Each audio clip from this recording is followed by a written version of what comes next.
Oklahoma Court of Criminal Appeals disregards basic principle of law in order to resurrect a vacated conviction and sentence. I'm Tulsa attorney James Wirth, and that is the issue that we're dealing with here. It is a case decided by the Oklahoma Court of Criminal Appeals, Kimberly Graham versus the Honorable Tracy Priddy, PR 2021-1332, and this deals with a McGirt case. And it's the first circumstance that I've seen of this coming up, so it is an important ruling in that regard. However, the decision that was made is very simply contrary to law and is very troublesome and problematic, but I'm not going to tell you exactly the specifics of that because I'm actually going to use Judge Lumpkin's dissent that has the language that's more powerful than and better stated than I can do. So what are the circumstances of this case? Essentially, we have somebody that was previously convicted in Tulsa County, because it's a Tulsa County case, and they are a member of an Indian tribe. And after McGirt, we learned that, the northeast part of the state of Oklahoma is essentially still Indian country, that the reservation was never disestablished. Both the Cherokee Reservation that's relevant to Tulsa County as well as the Muskogee Creek Reservation that's relevant to Tulsa County was never disestablished, which means all of Tulsa County is Indian country. And in Indian country, the state lacks the authority to prosecute Indians for crimes. It's got to go to tribal court or it has to go to federal court. So McGirt was decided. This defendant files post-conviction relief requesting that their sentence be vacated based on the court lacking jurisdiction. That's considered to be a subject matter jurisdiction issue. The state never had the authority to do it. Therefore, it's void ab initio, void from the beginning.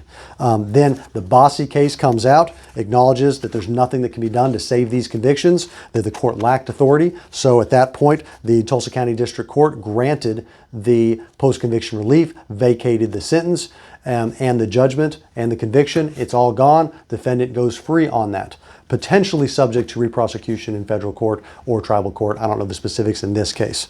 And then what happens, as you know, a few months later, the Oklahoma Court of Criminal Appeals does a complete 180 reverse on the Bossy decision and deciding in Wallace that we don't have to classify this as subject matter jurisdiction issue. We're going to classify it as a new procedural rule, and therefore we can decide that it doesn't have retroactive application, that it can only have prospective application. So completely ignoring the prior decision in Bossy, completely ignoring tenets related to subject matter jurisdiction, they do a complete 180. So then the state of Oklahoma and prosecutors in Tulsa County are like, oh, well, if we can apply Wallace to this case we already dismissed, let's resurrect that sentence. Only problem is that vacating of the sentence was done 4 months ago. It was already decided by the judge. It was a final order that the state could have appealed and did not appeal. In order to have finality, at some point these cases have to be over. And the state frequently uses those arguments against defendants in order to prevent them from claiming any kind of relief. The case is over, it was unappealed, it's done. But in this case, Tulsa County District Judge Tracy Priddy decided that even though the case was done for 4 months, the state didn't appeal, it's done, it's final, the court no longer has jurisdiction to touch that order.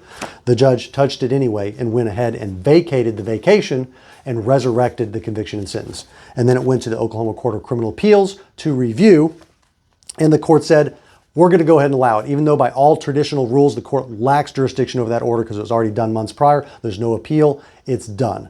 The court doesn't have the authority to do it. Nonetheless, they tried to find some creative arguments and went ahead and did it. However, they did it over the dissent of some of the judges. And one of those judges is Judge Lumpkin, which I'm going to read some of the statements that he made in his dissent related to that. And Judge Lumpkin is not a defendant-friendly judge. He is very strict and sides with the state and prosecution more often than not. Defense attorneys are not generally very happy with Judge Lumpkin. However, he can at times be a stickler for rules and following the rule of law. And in this case, that's what he's doing. And what he said about this decision is that the rule of law and finality of judgments are basic tenets which comprise the foundation of our jurisprudence. Now this court is disregarding basic principles of law to reach a desired result. So he's saying that this was not decided based on the merits of the case. It's not decided based on the law. It's not decided based on the facts. It's decided that the judges wanted to rule this way, and now we got to find out some arguments to do so. Judge Lumpkin goes on. Judge Priddy lacked authority to vacate her valid post-conviction order. She had no case pending before her, and her order granting post-conviction relief had been final for several months. The law is in flux at times, and as a result, due to consistent application of the rule of law, some cases benefit from the changes and others do not. That is just the nature of changing law. However, using those instances as a crutch based on feelings and not the law to seek the right to right some perceived wrong is not applying the law in a uniform and consistent manner. So there he's saying, yes, it may not be fair that some defendants got through under Bossy while it was still the rule of law, while other defendants got through on Wallace and they're reaching completely opposite decisions.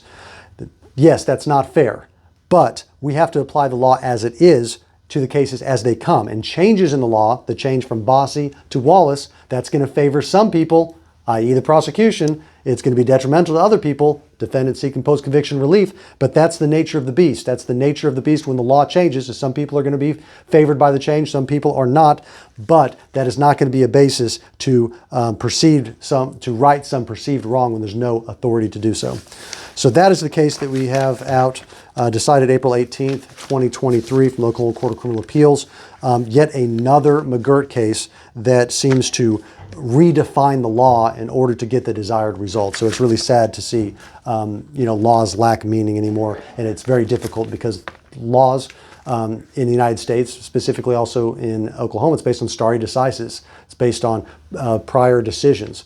And when we redefine things in order to make new decisions, then as lawyers, we're kind of left wondering, well, what is the law exactly? If it's not based on what the law is, it's based on the feelings, then we don't have a rule of law. So it's sad to see these types of decisions happen, but there's been many of them since McGirt, and it makes it very difficult to predict what's going to happen in any case going forward.